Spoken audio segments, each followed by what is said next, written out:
In this class number 40 of our medium-level refrigeration and air conditioning course, we are going to study the electrical diagram and control system of a cold room. Go ahead, engineer, with the explanation. We are going to start by studying an electrical diagram for a single-phase type unit. In the lower part we can see the condensing unit and the compressor, how the power will be, and, in turn, how the power of the evaporators of the evaporator fans will be.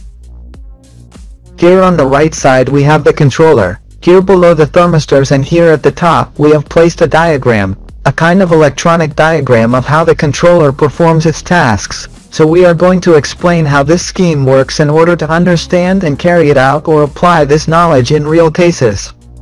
So we have the power supply on this side, we have the power supply, we have a circuit breaker entering here that will allow us to cut off the power supply when there is excess consumption due to high pressures, but it can also help us cut off the power supply when there is a short circuit.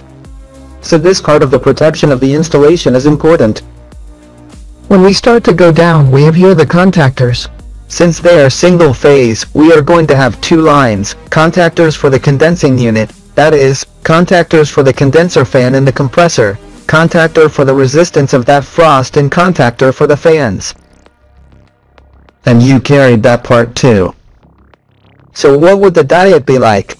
The current comes through here and it's only going to come through when these contactors are closed.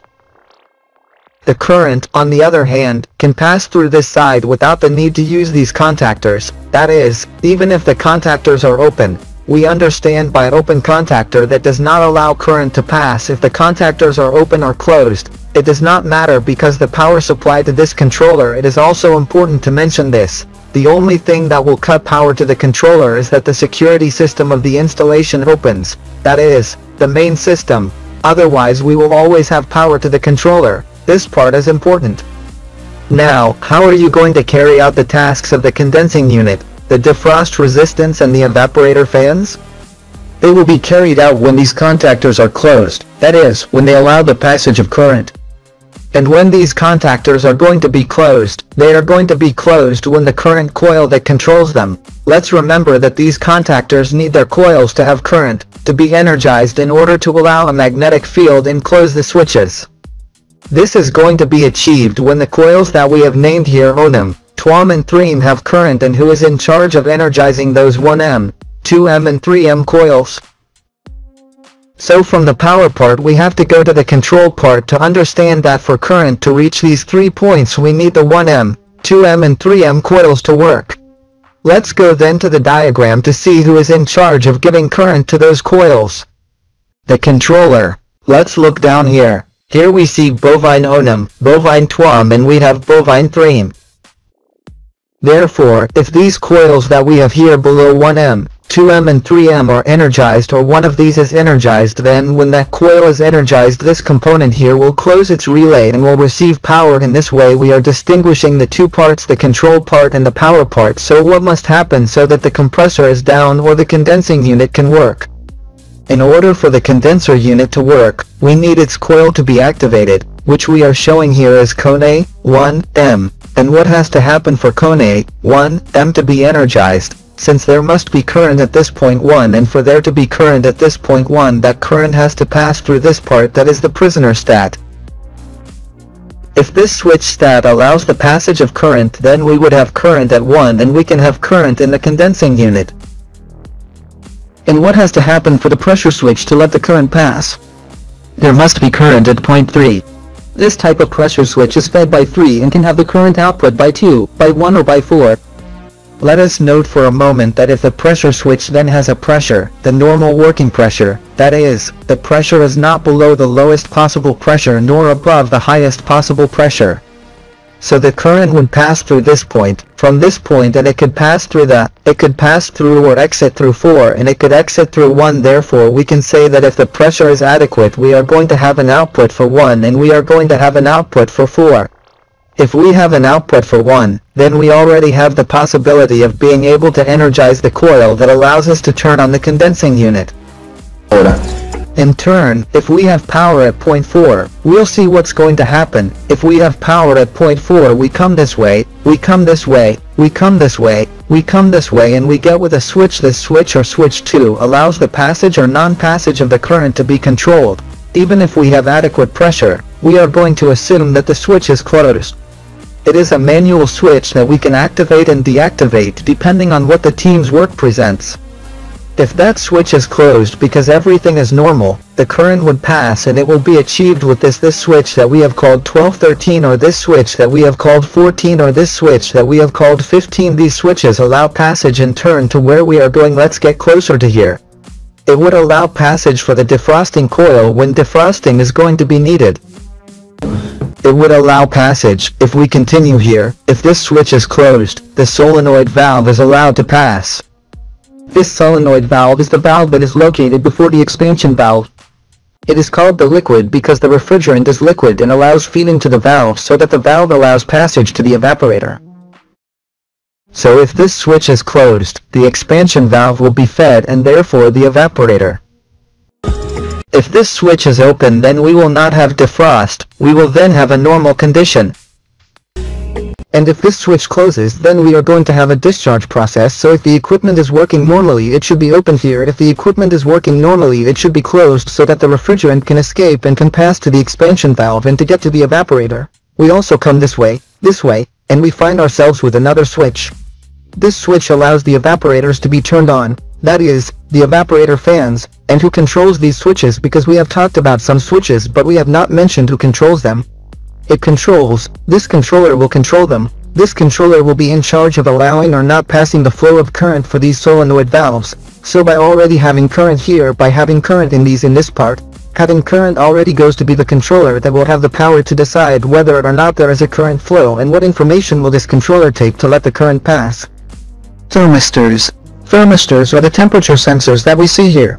Here we have the temperature sensors, a temperature sensor for the environment, that is, for the cold room, and one for the ice. So these permits are connected to the controller, and depending on the temperature value these switches will be opening or closing. Example, if we have already reached the temperature we need, then at that moment, when we no longer need the compressor to be on, the valve that gives way to the refrigerant will be deactivated. That is to say, we do not want more refrigerant to pass to the evaporator and we close the solenoid valve. If we close the solenoid valve that is here, then the compressor will gradually begin to run out of refrigerant. As it will gradually run out of refrigerant, the pressure will go down, and it's going to go down, and it's going to go down. Then this prisoner is all. There will come a time when it's going to activate because the pressures are no longer normal. If the pressures are no longer normal, then what's going to happen? Will the contact be opened? Allows with the contact, this one that allowed the passage of this contact 1.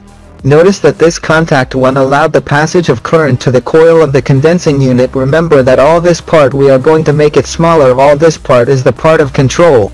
Then when the temperature has been reached, what will happen? Then this switch opens and it will no longer allow the current to pass to the condensing unit, which means that the controller unit did not turn off the compressor but closes the passage of refrigerant to the evaporator, and when closing the passage of refrigerant to the evaporator, then performs a vacuum on this part of the system so that the equipment turns off that part due to low pressure. When deactivating, then the passage of current would turn off this light that tells us indicates the normal operation of the condensing unit, and we would disconnect the coil, and when that coil is disconnected, then we come here. The current stops reaching the coil of this contactor, and if the current stops reaching the coil of this contactor, then the condenser is paralyzed. Let's remember that on the left we have the power and on the right we will only have control, only control on the right, and here on the left of this diagram the power side.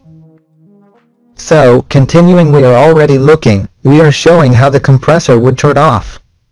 Now we are going to suppose that we arrive at the case that we have a pressure that is not below but very high. We have a very high pressure. Note that when we have a very high pressure, this switch that we are shown here disconnects, and if it disconnects all this control part, there is no current, which did not happen with low pressure. When we had low pressure, when we turned off the condensing unit, this switch that was here changed this position and went to the other position, but also the other control part was powered because the current came through here and kept coming out through 4. This is not the case when the pressure is excessively high. When the pressure is excessively high, this relay of the prisoner stat, this switch of the prisoner stat changes position and passes to this position.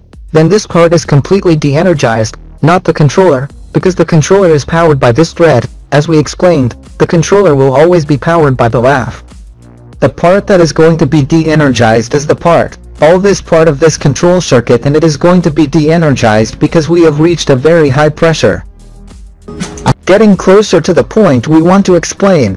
In that case, this switch would go to this position, and then the current that comes through here and now comes through this side and comes through this side and turns on this red light, this red lamp, to indicate to the technician or the operating party, the operating personnel, that there is a high pressure problem, and it will be symbolized by the red light. So we have already explained what happens when the pressure is high. We have already explained when the pressure is low, which may be when the cycle is going to start the defrost cycle. So we also have a switch here. This switch will allow us to disconnect in case of an emergency all the part of. Note that with this one all the power to the coils is disconnected, because we are going to disconnect the pressure switch. We are disconnecting the pressure switch, so this allows us to turn off immediately all the equipment. So it allows us to turn off all the equipment. STU instead allows us to disconnect, and if we disconnect the current, what will happen is that the same thing that happens when there is a thaw will close the solenoid valve, and the solenoid valve, which is in charge of letting the liquid refrigerant pass to the evaporator. Then the pressure switch would work a little more. The compressor. Why is the compressor going to continue working?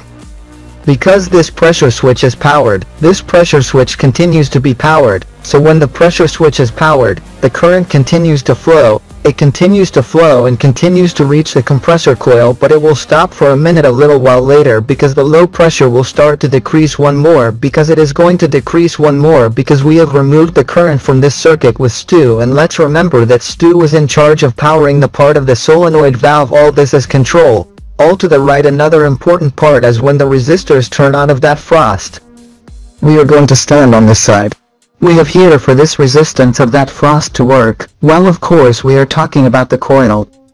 If the coil of that defrost is activated, then we are going to activate the power part, that is this defrost resistor that we have here. For this resistance to work, we are going to need this coil to have current.